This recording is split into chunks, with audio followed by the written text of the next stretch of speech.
promover o conhecimento de jovens, crianças, adultos. Isso nunca pode estar separado, dissociado, que nós estamos convivendo, nos construindo como pessoas nesse processo de relação uns com os outros. Uns mais próximos, outros mais distantes, mas isso nos faz pessoas. Isso nos ensina a lidar com o diferente. E essa convivência deveria nos levar a procurar uma vida de alegria. E que essa vida fosse cada vez mais plena em nosso cotidiano, a nossa alegria seja total no nosso dia a dia, na nossa família, no nosso trabalho. E nós, professores, no nosso ambiente escolar. E que isso representasse a nossa busca por um bem maior. Tudo isso para nossa felicidade. A gente estando feliz, a gente faz o próximo feliz. A gente estando bem, aqueles que estão à nossa volta vão ficar bem também. Vamos pensar quantas pessoas vivem tristes no ambiente escolar, dependendo com a forma como nós nos relacionamos enquanto professores vivendo com alunos. Quanta coisa a gente não vê, quanta coisa a gente não escuta. A gente não pode se fingir de morto que não está vendo. E a nossa empatia, eles são os nossos próximos. Devemos, além de pensar em nós mesmos, pensarmos que muitas vezes o ambiente escolar deixa os alunos em uma posição de total infelicidade. Eles já vêm cheios de problema na casa. E às vezes eles querem buscar na escola um lugar onde eles se sintam apoiados, protegidos, incentivados. A escola tem que ser esse lugar. Então, cada um de nós, não somente em relação aos nossos jovens, mas entre nós mesmos, temos que sempre ter essa preocupação de que o nosso comportamento, e comportamento é uma palavra totalmente ligada ao senso ético. Comportar, portar-se como, eu trago algo com alguém, eu vivo algo com alguém.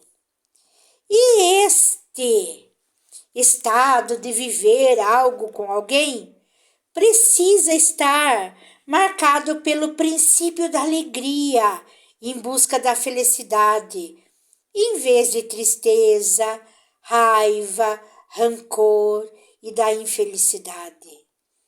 Então, a nossa responsabilidade enquanto educadores e outros profissionais da escola, porque a escola não é formada somente por educadores, é levar alegria para todos. Existe um processo de aprender mais, mas aprender em todos os sentidos. Os gregos, os antigos, têm uma concepção que as crianças, jovens, adolescentes têm o direito de aprender tudo. Também não vamos idealizar a escola, pois ela também é um lugar de muito conflito, muita contradição, muitos problemas. Nós, como seres humanos, na vida normal de cada um, no nosso ambiente de trabalho, nós vivemos essas contradições no dia a dia. Infelizmente, né? É impossível que todos os dias as pessoas estejam alegres, felizes. Quantos problemas cada um de nós temos na ordem pessoal, familiar, no trabalho. Nós, quantas vezes entramos na escola arrebentados, destruídos. E vamos. E numa sala de aula, a gente entra querendo ali sentar e nem ouvir um barulho. E lá, quantas vezes nós somos acolhidos, amparados pelos nossos alunos, pelos nossos colegas de trabalho. Isso é empatia, isso é amor. Isso é que nós devemos ter um com os outros. Quem nunca viveu isso? A alegria não implica que não exista tristeza. Nós sempre estamos em um processo. E a educação é um processo, sempre. É um trabalho que não se mensura, pois estamos trabalhando com vidas humanas, com a formação humana. E quando nós falamos em pedagogia humanizadora, que as pessoas hoje têm a visão mais ampla do que é educação, estamos falando disso, de processos humanos que contemplam também as contrariedades. Todas as aprendizagens são importantes para a vida da gente. Na educação brasileira, nós podemos citar aqui 4 educadores que marcam a educação do século XX. Anísio Teixeira falava que a escola pública é a maior fábrica de democracia do mundo. Não há como um país crescer, uma economia crescer, se não tiver uma escola para todos, escola democrática, escola pública. Quem sonhou pela primeira vez com uma educação pública para todos, gratuita, laica e de qualidade? No Brasil, essa pessoa foi Anísio Teixeira. Ele defendia a criação de uma rede de ensino que fosse da educação infantil até a universidade e que atendesse a todos, independente de raça, condição financeira ou credo, e olhasse para os interesses da comunidade em que estava inserida. Para tanto, nessa escola deveria haver uma educação integral, substituindo instrução e transmissão de conhecimento por construção coletiva de saberes e ensino dialógico.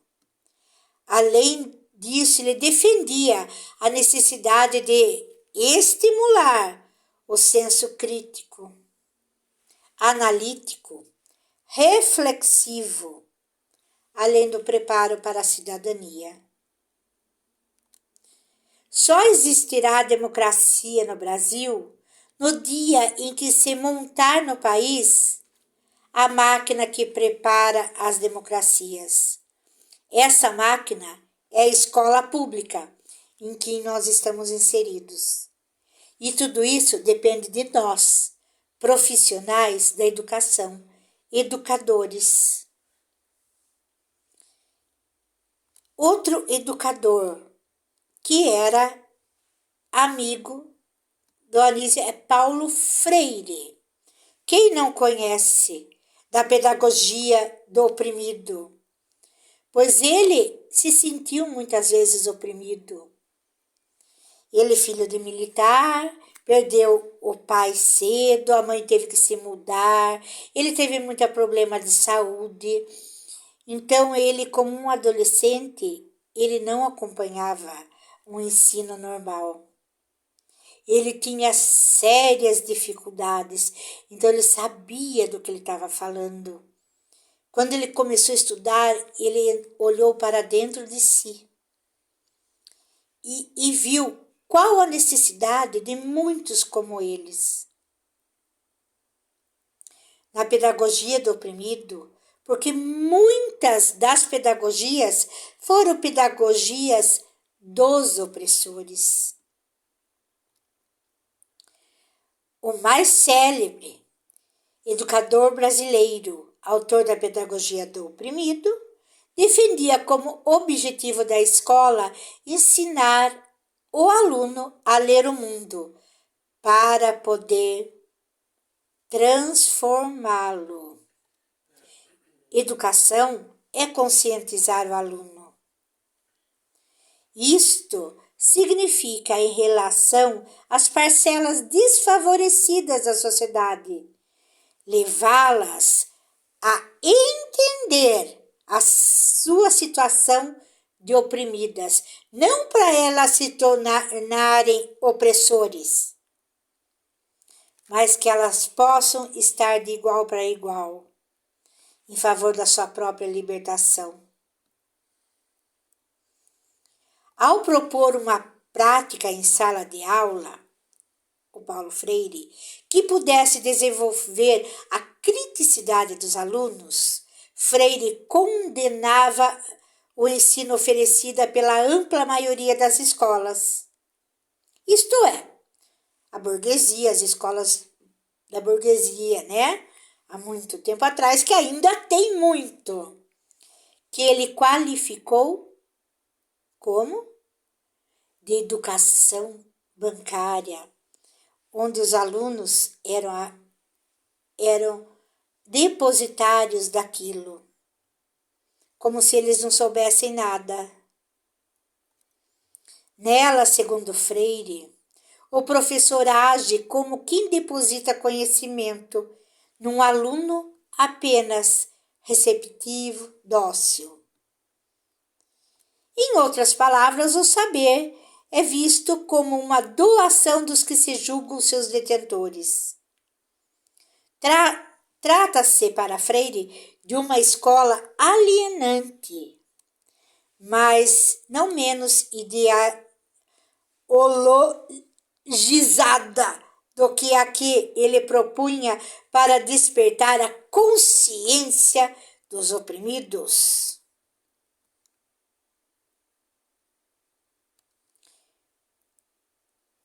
Freire criticava a ideia de que ensinar é transmitir saber, porque para ele a missão do professor era possibilitar a criação ou a produção de conhecimentos. Os homens se educam entre si, mediados pelo mundo, escreveu o Freire.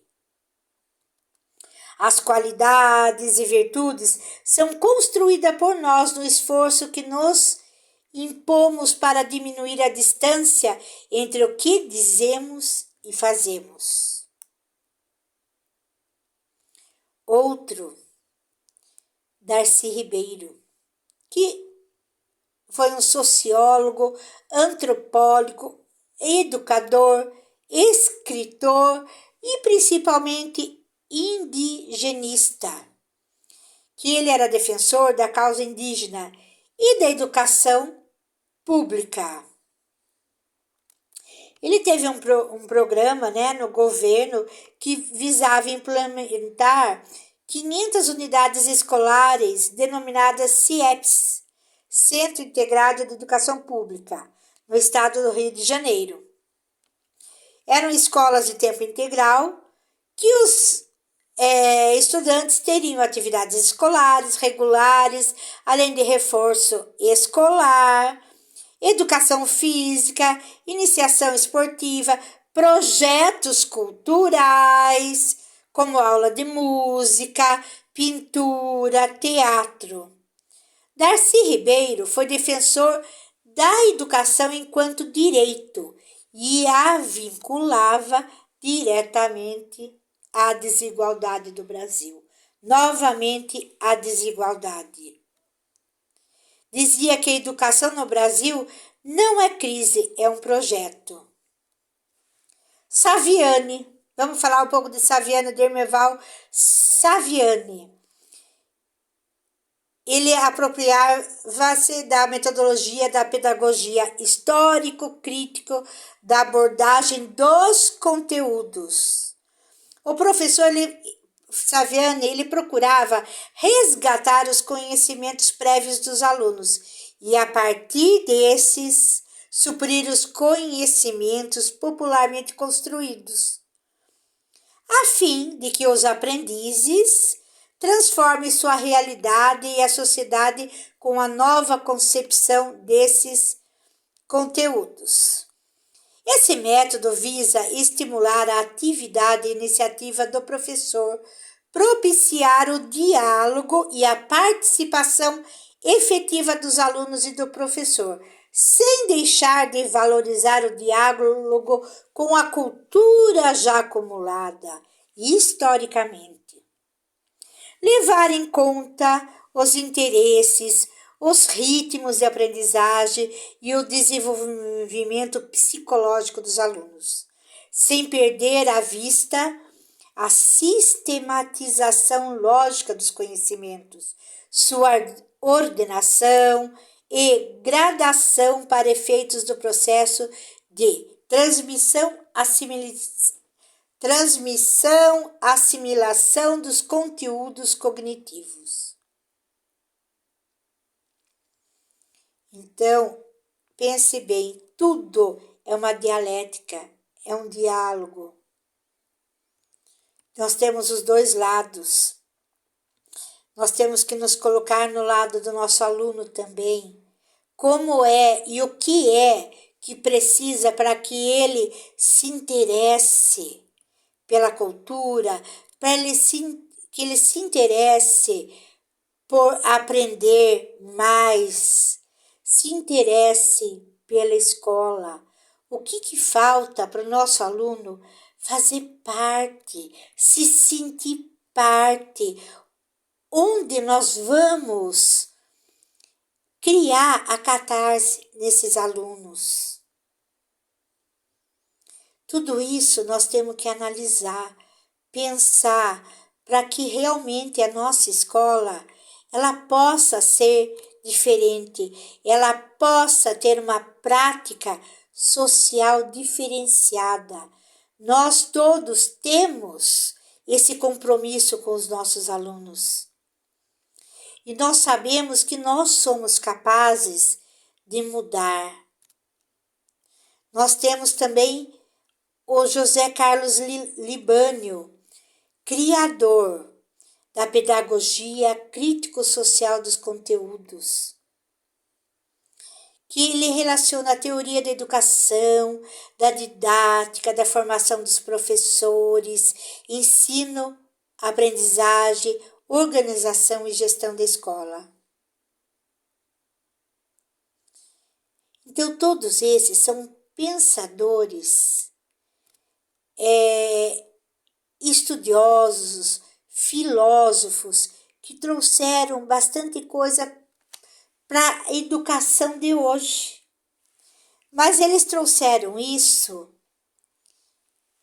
e a escola anda numa constante transformação, numa constante mudança. Na visão do autor, a escola é fundamental na formação do cidadão. Os principais objetivos para a educação básica são preparação para o mundo do trabalho, formação para a cidadania, no mínimo crítica, preparação para viver em sociedade e formação ética. A partir de todas essas pedagogias, pedagogia libertadora, a pedagogia democrática, a pedagogia histórico-crítica, a pedagogia crítico-social dos conteúdos, a partir dessas começamos a chamar de pedagogia humanizadora, que é aquela pedagogia que entende que nós temos que fazer a crítica da opressão, a crítica do papel alienante da escola. Mas nós temos que construir um diálogo, um acolhimento para todos os alunos que hoje predominantemente estão em escolas públicas. Para essa escola, nós sonhamos que ela tenha um professor que compreenda as culturas das crianças, que compreenda a criança na sociedade em que ela está inserida, que ela vive. E alguns quadros sociológicos e psicológicos dos nossos educandos. As condições sociais das crianças são desumanizadoras, são injustas, muito injustas. A pedagogia humanizada centraliza nos jovens em condições de vulnerabilidade e desigualdades sociais. Centraliza a ideia que o ser humano está em processo de formação, que nós aprendemos até o final das nossas vidas. E o desenvolvimento humano não é somente cognitivo, não é somente sensório-motor, não é somente silábico-alfabético. Tem que ser na totalidade do ser humano, um aprendizado integral. A pedagogia humanizadora, ela compreende que nós, professores, educadores, compreendamos as questões sociológicas e psicológicas dos alunos, que hoje convivem com nós na escola e numa sociedade